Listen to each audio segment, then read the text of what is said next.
Well, Christmas fever is in the air as many who mark and celebrate the day begin their festivities. And on this Christmas Eve, we want to then explore and understand what this holiday actually means in the African context and how Africans had initially celebrated this day before the modern calendar was even introduced. And for this discussion, let's extend a very warm welcome and festive greetings to human rights lawyer on cultural, religious and language-related issues, Advocate Sipho Mantula, who is here with me in studio. Joining us on Zoom will be cultural expert from the University of Kwazulu-Natal, Professor Sihawukele Ngubane. Professor, Advocate, thank you so much for being with us today on the eve of what Christians refer to as Christmas Eve. Professor Ngubane, I'll start with you. I mean, historically, how and when would Africans typically observe their religious holiday or Kwanzaa? Yeah, thank you very much, Alicia, for inviting us to your show. I think what one can say is that Christmas holds diverse meanings for Black African people, but it is a reflection of their rich cultural heritage and also spiritual tradition and complex historical context. So about the day itself, the December month is midsummer. So we usually celebrated this in the past before the colonizers came about with the Christian Christmas, because Christmas is a festival of Christian community in celebrating the birth of Jesus. So prior to the birth of Jesus, we celebrated the solistic summer, where we celebrate the new beginning and we celebrate the sun. You know, in Africa, we believe that the sun brings light and it brings hope. That's why we say the person who appeared first is celebrated during December. Solstice summer indicates that 21st December is the day for the celebration. So this coincide with the Christmas celebration of the birth of Jesus Christ. Very interesting indeed. Advocate, what do you know about the history of how Africans, typically South Africans, actually celebrated the Christmas holiday before colonialism? For me, I think, Adilen, thank you very much for this invitation and good afternoon to your viewers and to Prof. I think for us, we have been given a very false narrative of Christmas in this country, the origins around it. And you'll understand that my fear and my feeling is that it has been kept as a public holiday since 1994, the same like Easter. It means that Africa was not only colonized through land and through culture, but also through religion. Absolutely. And even their own spirituality. And when you understand even the language of Christmas, I did try to check in our own languages, what do we call Christmas? And I saw it was a literal translation of what is Christmas now. But in the African continent, you'll understand that there were different celebrations that in Ethiopia, they don't celebrate it tomorrow. No. And even the new season, the new year, when you look at the new calendar, as Prof was talking about the seasons and the issue of the sun, that's the issue of what I called the colonization of even cosmology. By the religious groups that came to Africa. As we understand it, our year begins in September. Correct, but again, that is a season that informs you that this is the time for us to reap. But to now, harvest, this yes. question of the African calendar vis-a-vis the Western calendar, I think for the past 10 years, 15 years, we've been debating it in this country.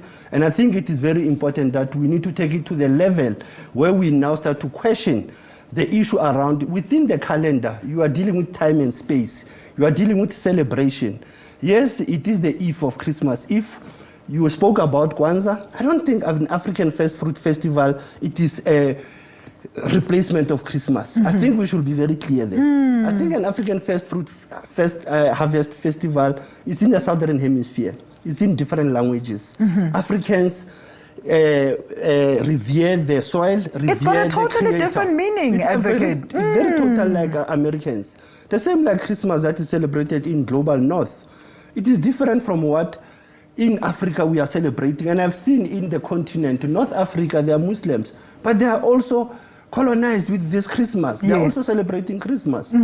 You also see our leaders also give Christmas messages, and you ask yourself, are we in the sense of recolonizing Africa through religion once more, or are we questioning our African first fruit or cultural festivals? Amarula Festival is one of the biggest festivals.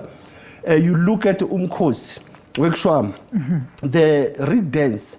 All those cultural festivals are what I will call embodiment of our cultural unity and our family gatherings. I don't think it's only now you have to visit home during December. It means for 11 months you don't visit home and you wait for December. The same like clothes. You wait for the new clothes only this month.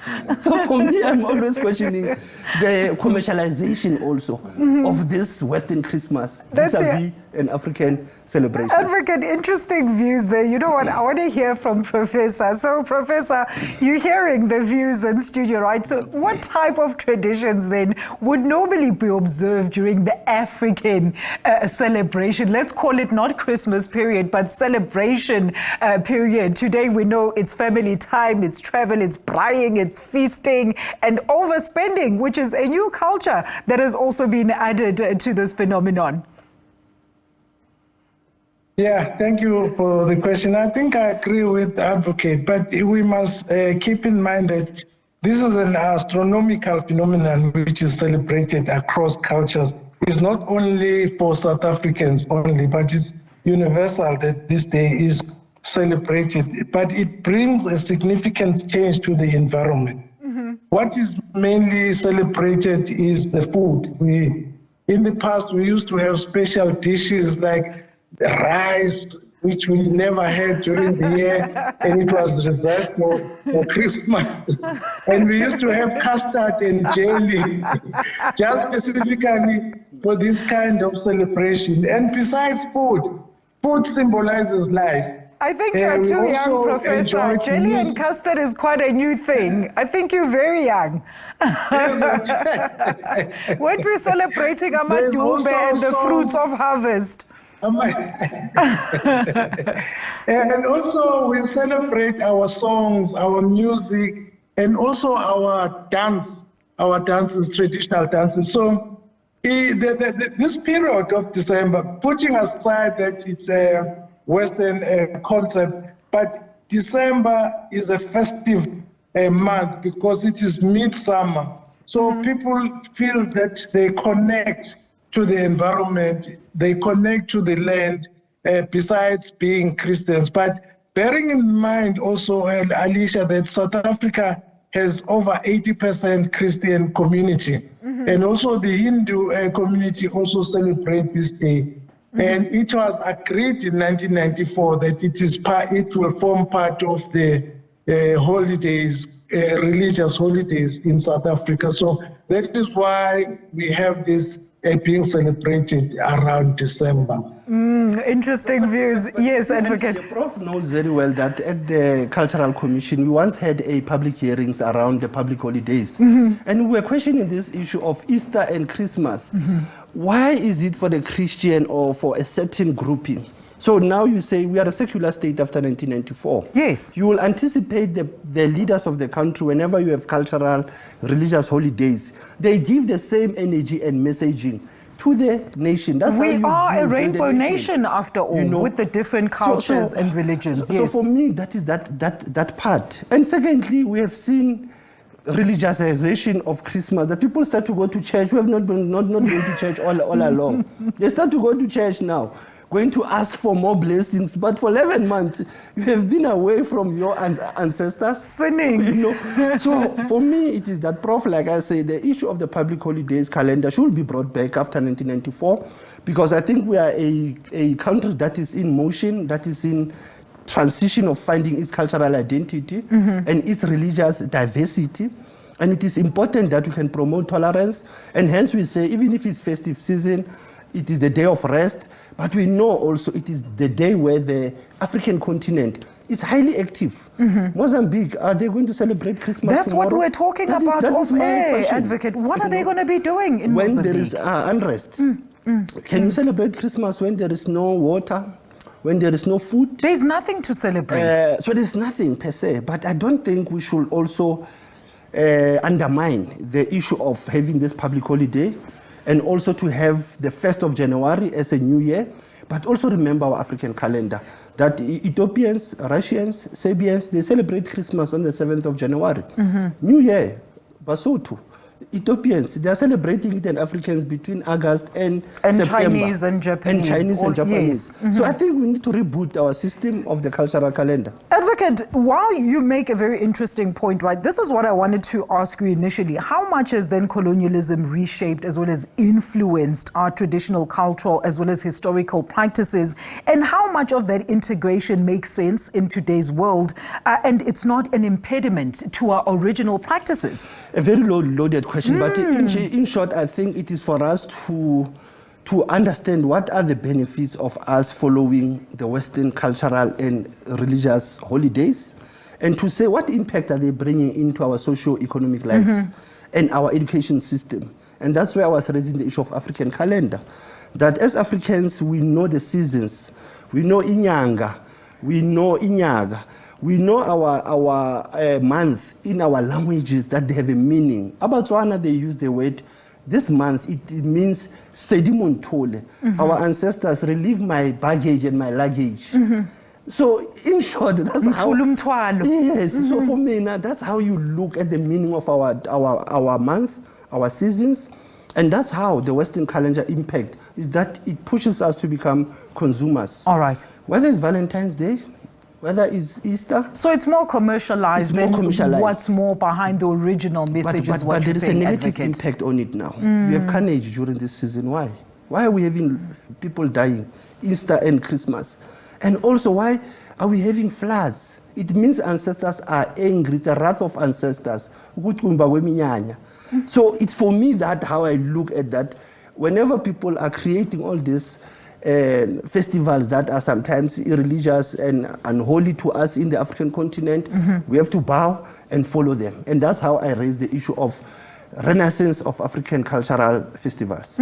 What an activist there. That is the Advocate. But let's hear a final remarks from Professor. Professor, I mean, this year we celebrated 30 years of democracy, yet recurring incidents of racial, cultural intolerance and inequality still persist. So looking at the current strides being made to bridge these gaps, are they enough? Will we ever find ourselves having a big multicultural festive event in one home in the near future?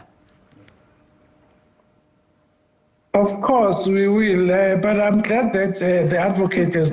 I used to be with CRL Commission, and we used to debate about these religious holidays. But what I would like to say is that indigenous and local cultures perform their rituals surrounding the solstice during this month. So even if you have problems throughout the year, they wait for December month because they feel that it's a new beginning. It's a midsummer, so rituals are performed here. And the calendar that we use is linked with agricultural calendar, which brings in the changing of the solar pattern. So naturally, putting politics aside, naturally the solar patterns changes around December. So we'll still witness people celebrating this day because it is the time that the families and community will always reunite and have communal celebration.